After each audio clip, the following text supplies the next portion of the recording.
Jack Hirschman is a well-known San Franciscan, if I may say so. He's the member of the Revolutionary Poets Brigade. He's the emeritus fourth poet of the city of San Francisco, and he's poet in residence with the Friends of the Public Library. He is the author, the editor of this handsome book called In Danger, about Pasolini.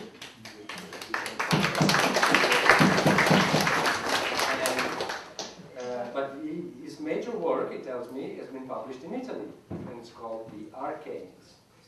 And maybe you can ask him later about that. Jack. Okay. You have a microphone in front of you. Oh, yes. You give that microphone to Luciano. Luciano gets us going to... We're going to read 3 poems of Paolo Pasolini, and then I will read one arcane that I wrote to Pasolini, and that will be my segment. Queste 3 poesie, Luciano legge in italiano, io la traduzione, e dopo una poesia, mi dispiace, in un arcano, il nome del mio lungo poesia, su Paolo.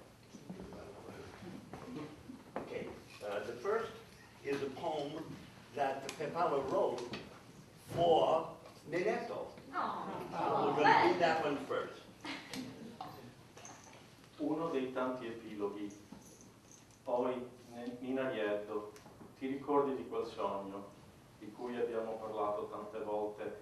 Io ero in macchina e partivo solo col sedile, vuoto accanto a me, e tu mi correvi dietro, all'altezza dello sportello ancora semiaperto, correndo ansioso e ostinato mi gridavi con un po' di pianto infantile nella voce: «Apà, mi porti con te, me lo paghi il viaggio?»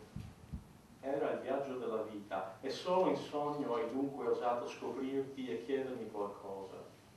Tu sai benissimo che quel sogno fa parte della realtà, e non è un inetto sognato quello che ha detto quelle parole. Tanto è vero che quando ne parliamo arrossisci. Ieri sera a Arezzo, nel silenzio della notte, mentre il piantone richiudeva con la catena il cancello alle tue spalle e tu stavi per sparire, col tuo sorriso fulmineo e buffo mi hai detto: grazie, grazie, Ninè, è la prima volta che me lo dici, e infatti te ne accorgi e ti correggi senza perdere la faccia, cosa in cui sei maestro, scherzando. Grazie per il passaggio. Il viaggio che tu volevi che io ti pagassi era, ripeto, il viaggio della vita.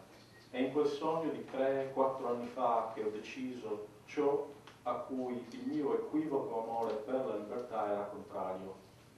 Se ora mi ringrazi per il passaggio, Dio mio, mentre tu sei in Gattabuia, prendo con paura l'aereo per un luogo lontano. Della nostra vita sono insaziabile, perché una cosa unica al mondo non può essere mai esaurita. One of many epilogues. Hey, Nina Riedo, do you recall that dream which we've spoken of so many times? I was in a car driving alone with an empty seat beside me, and you ran alongside at the height of the still half-open sports car door. Running anxious and stubborn, you yelled at me with a little childish cry in your voice, "Appa, won't you take me with you? Won't you pay for my trip?" It was the journey of life, and only in a dream, therefore, would you dare to discover yourself and ask me for something. You know very well that that dream is a part of reality. And it's not a dream, Nenetto, who said those words. It's so very true that when we speak of it, you blush. Last evening in Arezzo, in the silence of the night, while the guard closed the gate behind your back with a chain, and you were at the point of disappearing with your sudden and comical smile, you said to me, "Thanks." Thanks, Nina. It's the first time you said that to me. And in fact, you realized it and corrected yourself without losing face. You're a master at that. Joking, "Thanks for the hitch. The trip you wanted which I paid for, was, I repeat, the journey of life. It's in that dream of 3 or 4 years ago that I decided what my ambiguous love of liberty was against. If now you thank me for the passage, my God, while you're in the joint, I'll be afraid of taking a plane to a faraway place. I'm insatiable about our life because something unique in the world can never be exhausted.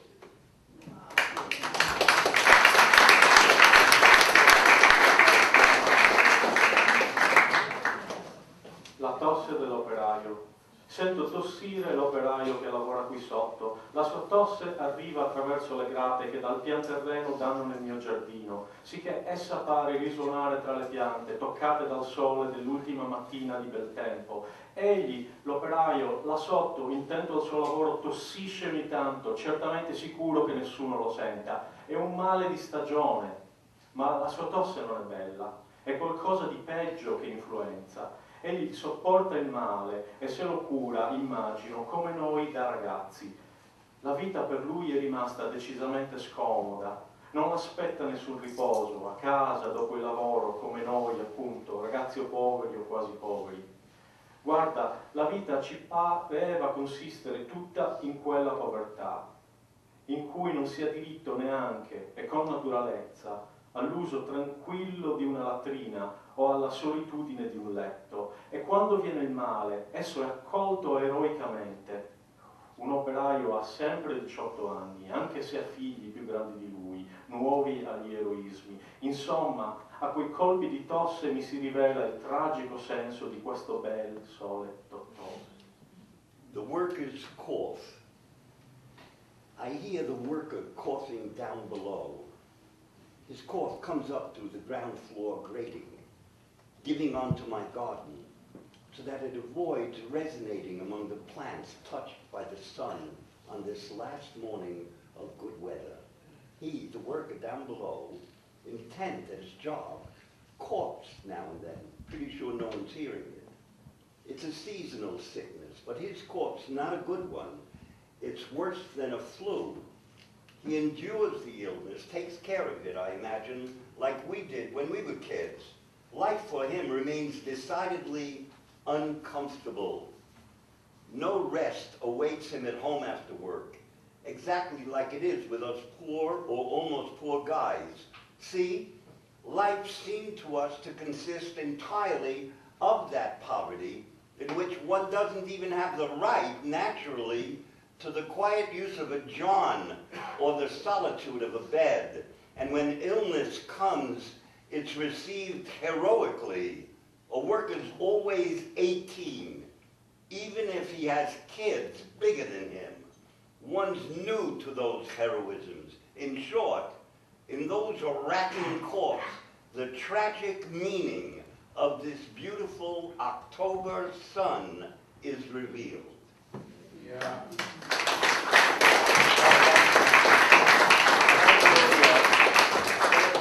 Veramente in poesia un uomo comunista, e parla veramente un poeta comunista, anche se lui ha espulsato dalla partita comunista, he could have turned away from communism. Instead, he became more communist. Even though he was not in the party, and he had an argument with the party throughout his life too, but he remained a communist. And one of the reasons that he maintained, because I think the next poem that we're going to read, it's a majestic poem, and because of his mother, the simplicity that he endowed her with, and that he also, when Neto ha parlato dell'uomo riservato, un uomo gentile, sempre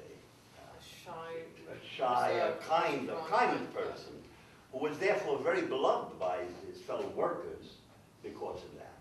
And I think a lot of that came from the next poem, Susanna Carusiva, his mama. Supplica mia madre. È difficile dire con parole di figlio ciò a cui nel cuore ben poco assomiglio.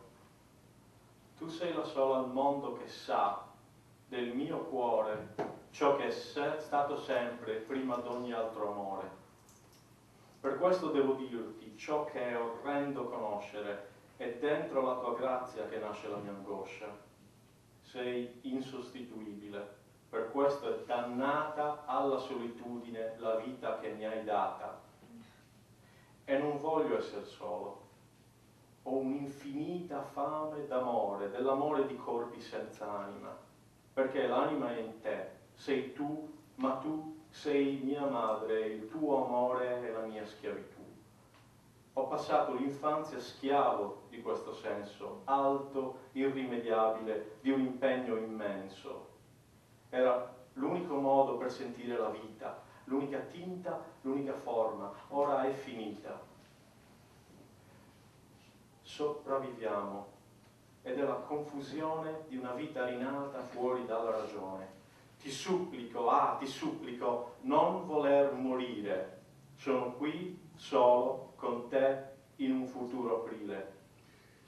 Plead to my mother. It's difficult to say with the words of a son what so little resembles what's in my heart. You're the only one before any other love who knows what's always been in my heart. That's why I have to tell you what's awful to know. My anguish is born inside your grace. You're irreplaceable. That's why the life you've given me is damned to loneliness, and I don't want to be alone. I have an infinite hunger for the love of bodies without soul. Because soul is in you, but you're my love in my slavery. I've passed through childhood a slave of this lofty, incurable feeling of an immense commitment. It was the only way, the only color, the only form for feeling life. Now it's finished. We survive, and it's the confusion of a life reborn outside reason. I beg you, don't desire dying. I'm here, alone, with you, in a future April.